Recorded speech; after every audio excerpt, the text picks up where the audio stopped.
Hi everyone, welcome to World of Tanks with stewiejp. I'm Stewie and this is another Clan Wars replay. This one's been sent to me from Bo B from RNG Clan, the Rangers.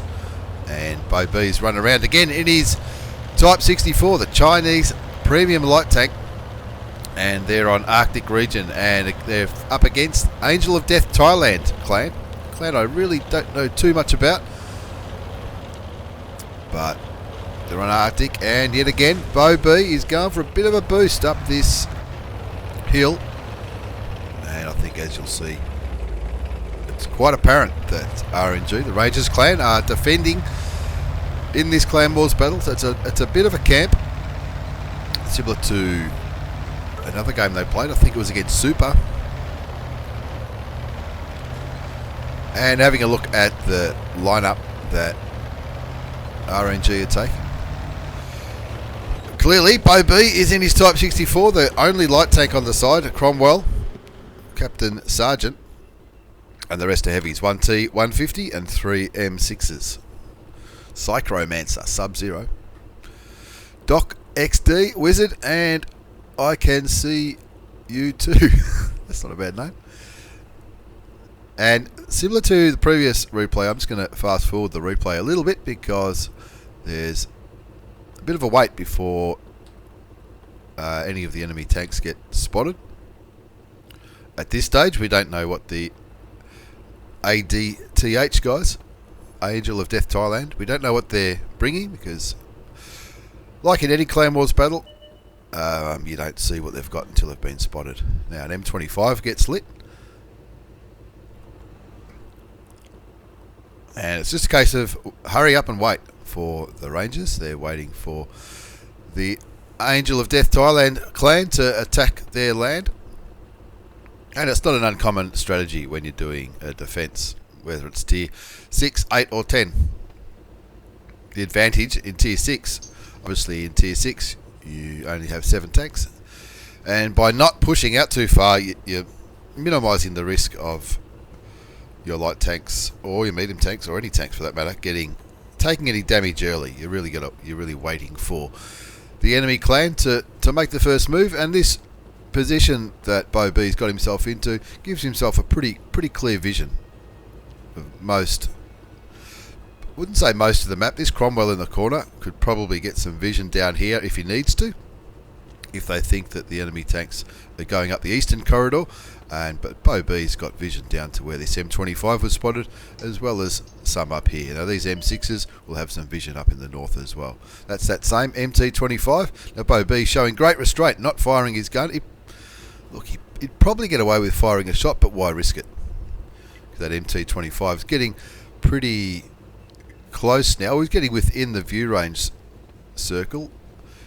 Bo B probably would have got away with firing a shot into that MT25 then, but he doesn't know where the other tanks are. He doesn't know what they are, and he doesn't know what they are. You know, they could. It's not inconceivable that they're coming up this way, in which case he would likely get lit. Just fast forward it again a little bit, and obviously they're talking on TeamSpeak, and they're working out what they're going to do. Now, apologies if I do feel a bit croaky. I had a few Fiji bitters last night. Not a bad drop at all. But Fiji bitter, made in Fiji, is no way associated with this YouTube channel at all. Why I felt the need to say that, I have no idea. Anyway, Cromwell gets lit. Cromwell, very popular tank choice at tier 6. And it looks like maybe the ADTH guys are pushing up from the eastern flank. Now that Cromwell, who's all alone, he'll probably be feeling a little bit nervous, but if they push into him, all these heavy tanks you can see now, they're repositioning, so they've got shots down towards where those medium tanks were seen. 2 Cromwells and an MT25, so it's not quite half the enemy side spotted yet. And Bo B just keeping his right finger on the mouse key and having a bit of a look around. Just about up to the halfway mark of the 15-minute timer. Of course, 15 minutes is normally plenty of time to finish a tier 6 Clan Wars battle. But the Rangers taking no chances and camping this one off quite well.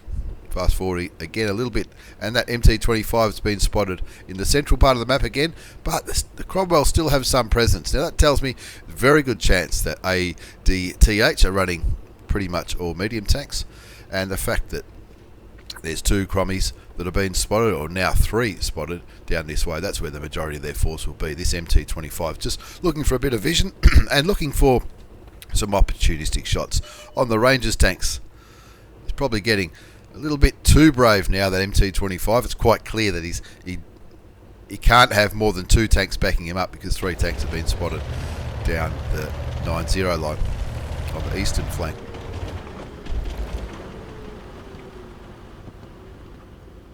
Now Bo B's going to take these shots. He doesn't care if he gets lit here, because he does have good cover on this hill, and he's using the gun depression to try and get shots over the top of this ridge line, or this mountain.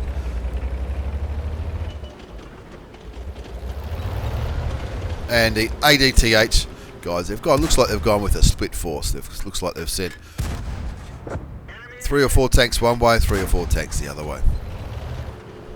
Just under 6 minutes to go now, and the ADTH lads they'll be very mindful of that. Of course, in a clan wars battle, most people, I don't think it's a secret. If it's a draw, whoever owns the block of land is deemed the winner. Still comes up as a draw in your post-game battle results, but if you're winning, if you already own the land, you don't lose it. And it's a strategy which prevents your tanks getting locked out if your tanks survive. And it's a very valid strategy to hold on to land. We tried it last night at the Empire. It didn't work that good for us. We weren't doing T6s. Now Bo B getting some good shots towards those Cromwells on the eastern flank. It looks like he's not getting lit. Those tanks aren't aiming their gun anywhere near him. Looks like they're still looking for shots on the Cromwell on the Rangers side. And so Bo B just firing his Chinese gun as much as he likes now. He's looks like he's still not getting lit. I very much doubt that he's been lit that whole time. He's poking back over, trying to get some light, some vision on the northern Cromwells. And now the whole enemy side, except for 1 tank, has been lit. 1 MT25, 5 Cromwells. And I wouldn't be surprised if the 7th tank is another Cromwell, or a Cromwell B. 0-0 still the score, but the guys in the Rangers certainly have the hit point advantage, and I think Bo B might be about to pick up a kill on one of those eastern Crommies. No, he turns his attention to the northern Crommies. That guy there is a 1 shot. There he goes. That's Lugan 4MU. No, interesting names in this game. 1 zip is the score. Bo B's picked up the only kill, and he's also on 1,217 hit points of damage.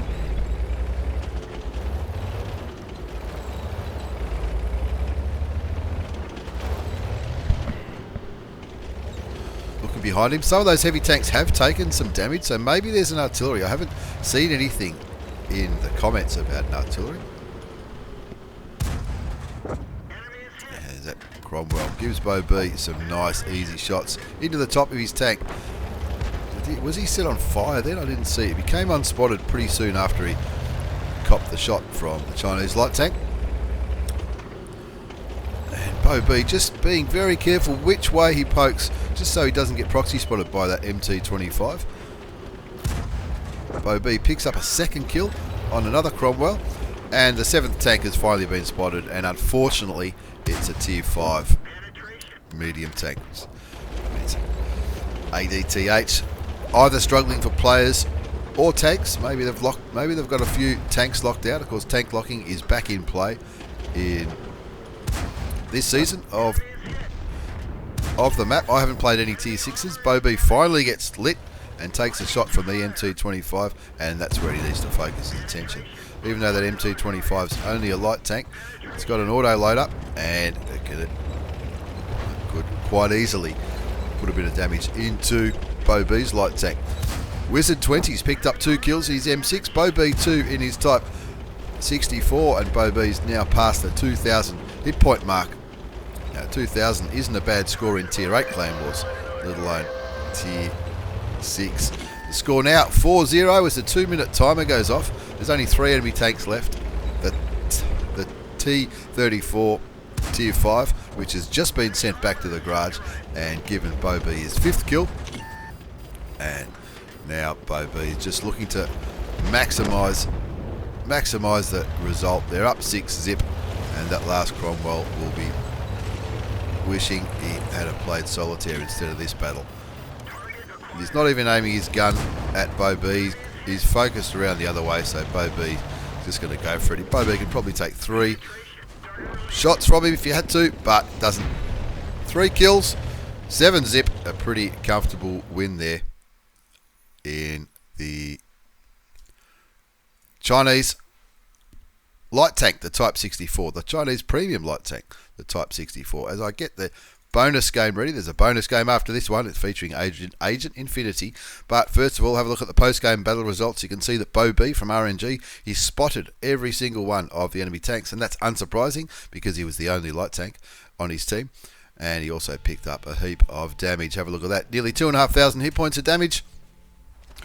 And 1,194 spotting damage. Not a bad game at all from Bo B from RNG Clan, and the heavies all did a little bit of work, but they were carried by Bo B in that one. But that's probably because Bo B had the camouflage and the vision to snipe those shots out and shoot without getting lit. Of course, when you're in a heavy tank, it's a lot harder to stay unlit. Made a little bit of credits too, which is a little bit unusual in a Clan Wars battle, but a pretty good game from Rangers against ADTH on Arctic region. As we move on to the second battle in this double shot of Tier 6 action, and this one features my old mate Agent Infinity, and without giving too much away, this is probably going to be one of the quickest ace tanker mastery badges you have ever seen. Agent Infinity is lucky enough to be top tier in this battle on Ensk. He's spotted the PZ4H, put a couple of shots into him, and not lucky enough to pick up the kill. It looks like the enemy side are going for the cap, and looking at the lineup of both sides, three mediums on the enemy side, 4 on Bo B, and that SU-100 wide. Handily gets lit up, probably by the Skoda T24, and it's just free damage for Agent Infinity. In his Cromwell B, a very popular tank in Tier 6 random battles, as well as Clan Wars, and of course skirmishes. And Agent Infinity doesn't even have to move. The Ike tank, the Tier 5 tank destroyer, has been lit, and he just kicks back and he shoots him. And now here we go again, doesn't have to move again. Sees an M4. Now that M4, he needs to be wary of the M4, even though it's Tier 5, and he's only on 14 hit points. So Agent Infinity waiting for the last kill, but somebody else picks up the kill for him, and he thinks this is looking pretty good. 4-3's the score. He's done over 1,000 hit points of damage. He's going to try and flank these tanks on the eastern side of Ensk. As again, looking at the minimap, you can see that his teammates have sort of gone an unusual line with their heavy tanks on the northeastern part of the map. It looks like they're trying to camp. He gets ammo racked by the KV1, but fixes it quite quickly. He's trying to keep that KV1 tracked. Not exactly working, but he's done nearly 1,200 hit points of damage, and he's using these dead tanks as a little bit of cover from the M4 A3 E2, as well as that KV1. Gets another shot into the American medium tank. You can see the Cromwell on the other side of that building is trying to help him, but now it looks like he's running away. He is on about half health. Agent Infinity puts another couple of shots into the American medium tank, who appears to be tunnel visioning on the Japanese heavy tank number 6, the Japanese Tiger. And with a score at 8-5, Agent Infinity's picked himself up 3 kills already, nearly 1,600 hit points of damage, and light tanks and artillery have been spotted at the back. Needs to be wary. There is a Hellcat there, which the Hellcat can do plenty of damage onto a Cromwell. There's the Hellcat. Looks like the Hellcat's aiming in an entirely different direction, and Asian Infinity is just going to unload and use the rate of fire. Gets 3 shots in before the Hellcat can get one in return, but that does leave Agent Infinity on only 100 hit points. But that SAV M43 was facing the entirely wrong direction, and instead of going after the artillery, this is a pretty smart move from Agent Infinity. As we all know, when an artillery gets spotted at the end of the game, when the scoreboard's something like this, everyone goes for it, and they can see the VK30-01. I would have thought the Crommy and the heavy tank would have went for the Hummel as well, but no, but that'll be enough. And so instead of joining the lemming train towards the artillery, he's going to go after the last remaining heavy tank, which is a good move. Lucky not to shoot his teammate there, and unlucky not to get the kill, but in the end he does, and he picks up his 6th kill, confirming the top gun and the top score on Ensk in the Cromwell B. Not a bad game at all for Agent Infinity from Anzaf Clan. It's the ace tanker, bruiser, fire for effect, the high caliber for doing the most damage, and of course the coveted top gun. He put some pain into a lot of the enemy tanks there. As you look at the second page, 2,500 hit points of damage, clearly the best score. The only other player who got more than 1,000 hit points of damage was the Bishop. Quite a few passengers on that side. 1,409 base experience, which isn't too bad at all. 2,500 hit points damage, 840 spotting, very handy profit. Of course, it's a very profitable tank, the Cromwell B, if you can manage to play it without firing premium ammunition. And even if you do, the premium ammunition doesn't cost that much. I don't remember seeing Agent Infinity switching to gold during that game, but all in all, a pretty good match from Agent Infinity, and not a bad Clan Wars result from the Rangers versus ADTH. Thanks for the replays, lads. Thanks for watching, everybody. Take care, and see you all next time.